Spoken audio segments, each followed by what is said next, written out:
to talk to you about the idea of flow and mastery and, well, and kind of the Zen idea of no mind and how they all work together. So, alright, those of you who've been around for a while, you know that I have some favored trainers that I follow, whose products I buy, whose words I make sure that I pay attention to because they've walked these steps before me. I find myself long distance mentoring underneath these guys. I mentioned Ido Portal and Scott Sonnen and Elliot Hulse.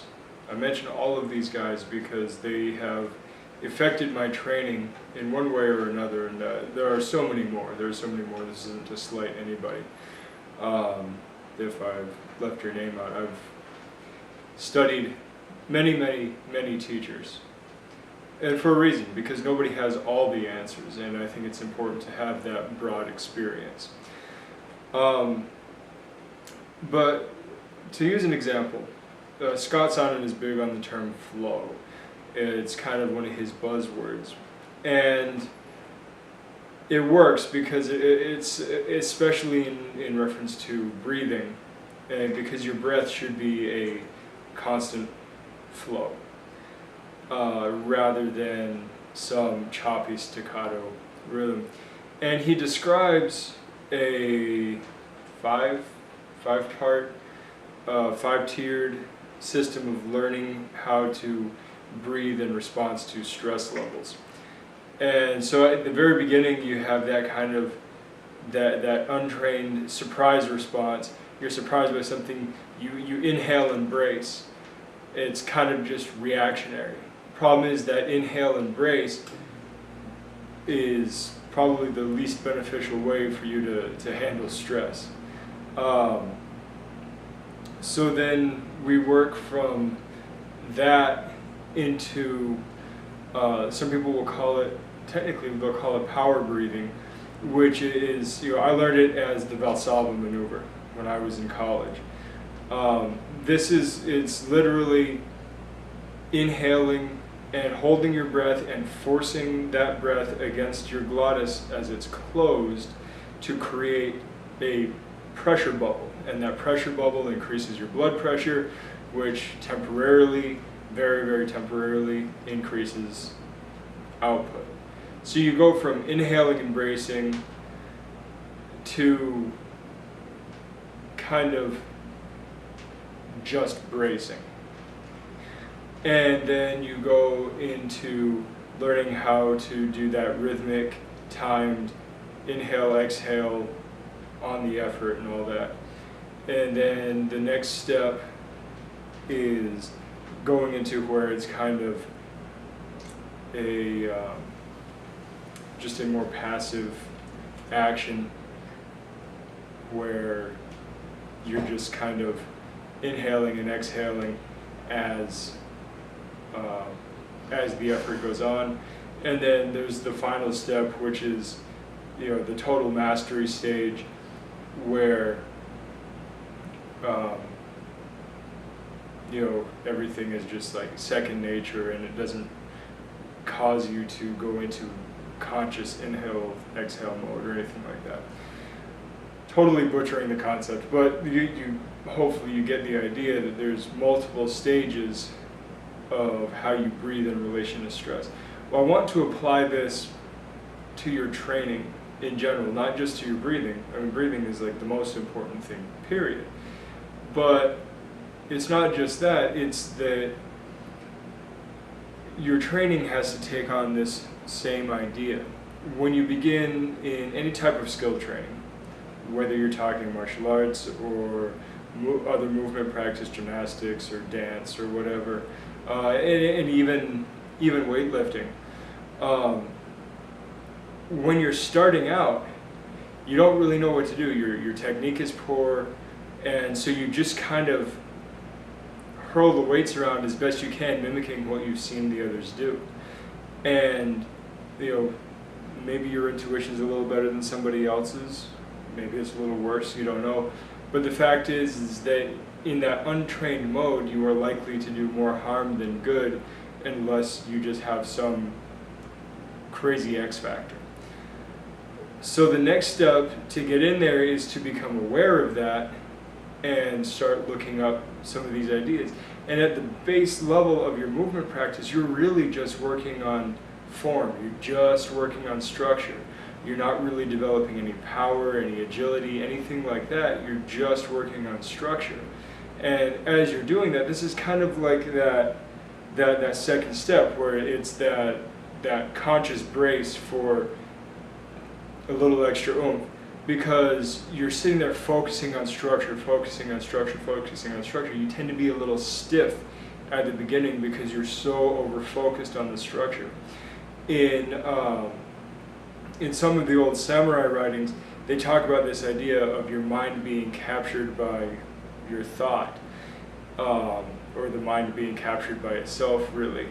And it's the idea that if you concentrate on something, if you focus on something, then you're only existing within that thing and you're not freely existing in the total existence of everything. I'm not a Buddhist, so I don't follow this entirely, but the idea is pretty apparent. We see this over and over and over again, psychologically speaking. You get hung up on something, you don't let it go, and you just tend to become very rigid in that thing, and it makes it hard to do anything else. So then the next step is to learn how to apply that through the range of whatever skill you're practicing. And as you learn to apply, you begin to soften up a little bit. It becomes a little bit more natural. And the next couple of steps are really just varying degrees of that. It's allowing it to become more natural, but the thing is you're focusing on different aspects. At first you're just focused on structure, but then you're focused on applying power within the structure. Then you're working on applying agility to the power, and so on and so forth as you go through. And as each of the lower steps, and when I say lower, I don't mean lesser, I mean foundational, literally physically lower, as if we were building a house. Each of these foundational steps, as you progress on to the next step, that foundational step no longer has to be in your conscious mind as you're going through it, because you've drilled it in to the point where you don't need to think about it anymore. But the problem is you haven't developed the whole picture that way, just a few of the basic ideas. Any yellow belt can throw a punch without a thought in the world, but doing it with the right timing, doing it with the right balance and the right energy, doing it at the right angles, all that takes still a bit more practice than just throwing a punch. Now, we take that and we move on up into where we're getting into the kind of the flow state, which is kind of like what you would call maybe black belt level. It's kind of where you graduate high school. It doesn't put you in a mode where you're ready to take on the world or anything. And I've mentioned this before, black belt is like a high school diploma. It doesn't mean a whole lot. It's just a way of saying you've kind of completed the basic curriculum, and now you can actually start studying the real stuff. It's where your real training begins. But you can't start doing that training until you get that foundational stuff out of the way. So you get into that flow state. It's like you just graduated high school, and now you're ready to really start studying the stuff that piques your interest and will get you where you want to go. And through that flow state, you're going to find that all those foundational pieces are in there, so all you have to work on, all you have to focus on is the finesse and complexity. It's really the icing on top of agility is what it is. And then the final stage, that true mastery stage, is where everything is so internalized that the skills simply act on their own, fundamentally speaking. Responding to the situation, where you're not thinking about something, where you're not consciously assessing it anymore, where it becomes unnecessary to flip through your Rolodex and find the perfect technique. You will simply act because your body has done these moves simulated these circumstances so many times that your body just kind of knows what to do. It knows what it's comfortable with, and it moves. And that's kind of the ultimate idea, where you don't have to think about it. You don't have to be red alert, on guard all the time per se. It's not that you can ever be relaxed during a stressful situation or conflict or anything, but rather that you can soften up a bit so that you can maintain your stress levels at a level that allows you to process the information going on and not overwhelming you. And